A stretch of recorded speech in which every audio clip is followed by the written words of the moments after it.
अस्सलाम वालेकुम स्टूडेंट्स, मैं हूं डॉक्टर खान बहादुर। आप मुझे लाइव सुन रहे हैं, लेक्चर अटेंड कर रहे हैं और मेरे ऑनलाइन स्टूडेंट्स मुझे मेरे YouTube channel statistics by Khan के थ्रू लेक्चर को अटेंड कर सकते हैं और वीडियो देख सकते हैं। सही है। आज का लेक्चर है main deviation from continuous data.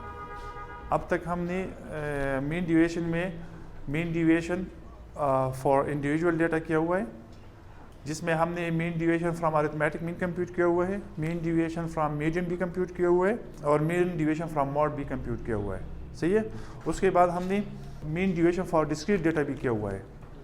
उसमें भी हमने mean deviation from arithmetic mean for discrete data, mean deviation from median and mean deviation from mod किया हुआ है। आज हम कंटिन्यूस ग्रुप डेटा ले लेते हैं, कंटिन्यूस ग्रुप फ्रीक्वेंसी डिस्ट्रीब्यूशन। तो कंटिन्यूस ग्रुप फ्रीक्वेंसी डिस्ट्रीब्यूशन और डिस्क्रीट ग्रुप फ्रीक्वेंसी डिस्ट्रीब्यूशन की कैलकुलेशन में फ़र्क नहीं होता। वो जब हम क्लासेस से कंटिन्यूस केस में जब जो क्लासेस होते हैं ना, उससे जब एक्स को फाइंड आउट करते हैं, एक्स को ले लेते हैं, जो मिड पॉइंट होता है हर क्लास का वो हम ले लेते हैं क्या, एक्स। सही है। तो जब हम उन क्लासेस से वो एक्स कैलकुलेट कर देते हैं तो फिर उसके बाद कैलकुलेशन जो है ना कंटिन्यूस केस में और डिस्क्रीट केस में एग्जैक्टली सेम हो जाता है। सही है। The only difference is lying in the computation of x in case of continuous group frequency distribution. सही है। जब हम एक्स कंप्यूट करते हैं जिसे हम मिड पॉइंट कहते हैं, सही है, और सारे क्लास के लिए मिड पॉइंट्स और इस तरह क्लास मार्क्स भी कहते हैं। सही है। The computation of x from the continuous classes is called what, class marks और मिड पॉइंट्स। तो जब हम कंटिन्यूस केस में क्लासेस से एक्स पॉइंट आउट करते हैं ना, तो उसके बाद सारा प्रोसीजर कंटिन्यूस केस का और डिस्क्रीट केस का एग्जैक्टली सेम हो जाता है। सही है। फार्मूले भी सेम हो जाती है। सही है। अच्छा, तो चलो स्टार्ट कर देते हैं, वो जल्दी जल्दी हम कर लेंगे। आज हम ले लेते हैं एक एग्जांपल आपके बुक से, वो है कंटिन्यूस डेटा पे। सही है। तो उस पर ज़रा जल्दी से वो कैलकुलेशन करवाते हैं। ठीक है। तो चलो स्टार्ट करते हैं। Mean deviation from continuous group data. सही है। तो इस पर अभी एग्जांपल लिख देते हैं। Classes, so these are the continuous classes and now we have the corresponding frequencies for each class. So these are the corresponding frequencies. Now in order to compute mean deviation from the arithmetic mean, what do we need? Okay, let me write the formula first. Mean deviation from arithmetic mean, चलो AM में लिख देता हूँ। सही है। तो इस case में फार्मूला क्या जाएगा, फार्मूला आ जाएगा MD is equal to summation f x minus AM absolute divided by summation f. So this is the formula of mean deviation from the arithmetic mean in case of continuous group frequency distribution. So if we focus upon this formula, so this is exactly the same as that we had in case of discrete frequency distribution. So if we focus upon this formula, so what do we need? We need x, but if you get the data set, see there is no x at all. तो हमने x find करना है। तो जब हमारे पास continuous group frequency distribution होता है तो उसमें हम x किस तरह फाइंड करते हैं, हर क्लास का मिड पॉइंट लेते हैं। सही है। तो उसी पर हम क्या कहते हैं, क्लास मिड पॉइंट्स और class marks for all the classes, class mid points और क्लास मार्क्स। तो अभी क्या करते हैं, अभी x कंप्यूट करते हैं, क्लास मिड पॉइंट्स और class marks. This will be x। So x क्या है, इन दोनों का बीच। अगर इन दोनों को ऐड कर देते हैं और 2 से डिवाइड कर देते हैं, so we will get 122। Then if we add 127 and 135 and divide their total by 2, so we will get 131. Next 140. So these are the values for the variable x. These are the midpoints of the classes, or these are the class marks of the classes. फार्मूले में हमें क्या चाहिए था, x चाहिए था, तो x तो हमने कंप्यूट किए। सही है। नेक्स्ट क्या चाहिए, अरिथमेटिक मीन चाहिए। तो अरिथमेटिक मीन के लिए हमने कौन सा फार्मूला लगाना है, summation f x divided by summation f।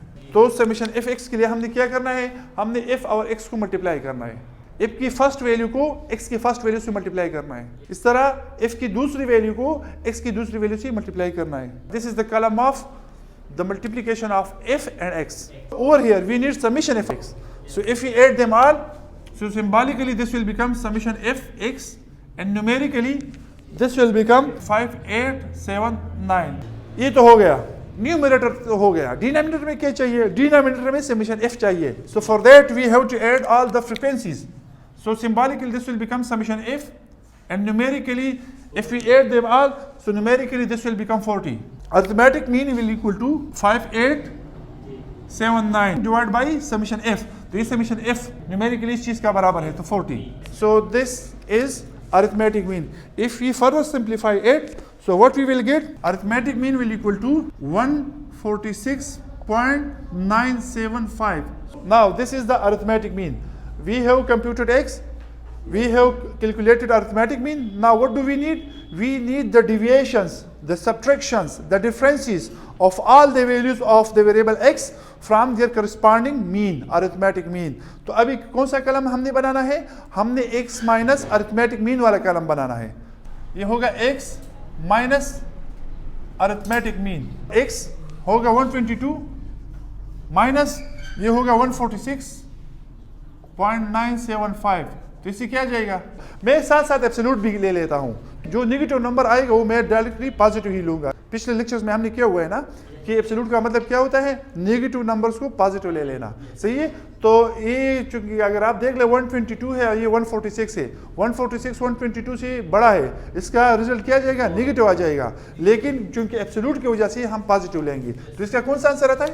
तो 24.975। नेक्स्ट क्या जाएगा? And finally this will be 176 minus 146.975. So this will give us 29.025. In the next column, now what we will do? We will find the multiplication of this and f. सही है? So next column will become, this is the column of the product of f and x minus arithmetic mean absolute. If we focus upon this formula, what do we need? We need the total of this column. अगर इस column को total करना है, तो symbolically this will become summation f into x minus arithmetic mean absolute.